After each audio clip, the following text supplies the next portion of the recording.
We now have Professor David Kopel, Adjunct Professor of Advanced Constitutional Law at Denver University. I have a short time with him, so I want to concentrate on him for a moment.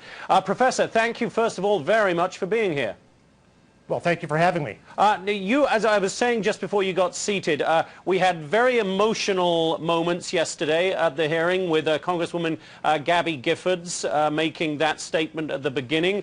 We had the more reflexive positions of the likes of Wayne LaPierre and the others on the pro-gun control side. I was fascinated to listen to you coming at it from a constitutional perspective.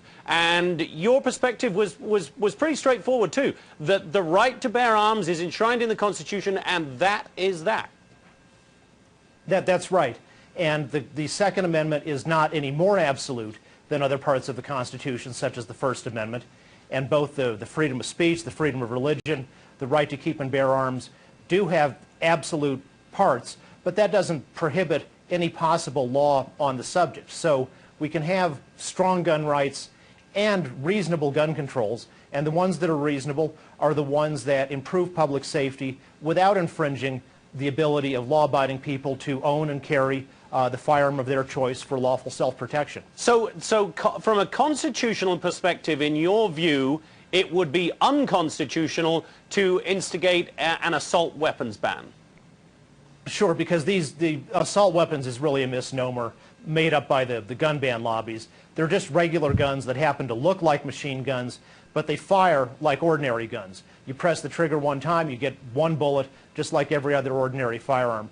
And the Supreme Court in the District of Columbia versus Heller case said what the Second Amendment protects, what you can't ban, is guns which are commonly owned by law-abiding citizens for legitimate purposes, and that's exactly these firearms. The AR-15 rifle has been, for years, the best-selling rifle in the United States. So, Professor, isn't it a legitimate argument, though, made by those on the side of more gun control to say that, come on, this is a constitutional amendment written at a time when we did not have the kind of weapons that fire scores of bullets in matters of minutes? Isn't that a reasonable argument? Because those weapons, as we have seen in Newtown, at Virginia Tech, Aurora, Colorado, are so destructive towards human life.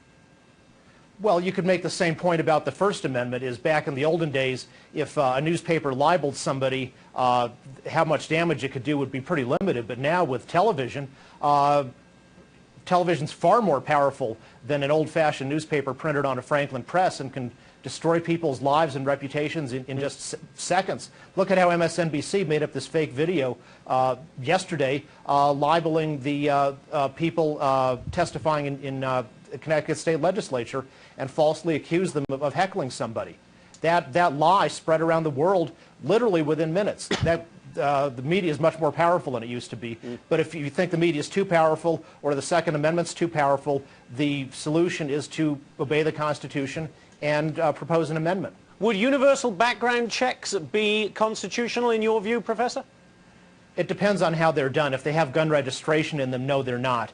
Because we know from the experience in New York City and from countries all over the world that gun registration is very frequently used as a tool for gun confiscation later on. And that's why Congress has 3 times in 1941, 1986, and 1993 outlawed federal gun registration. All right, Professor David Kopel, Adjunct Professor of Advanced Constitutional Law at Denver University. I wish we had more time, Professor. Perhaps you'll come back and talk to us again. I would be honored to. Fascinating to talk to you. Thank you so much, Professor. Have an excellent day.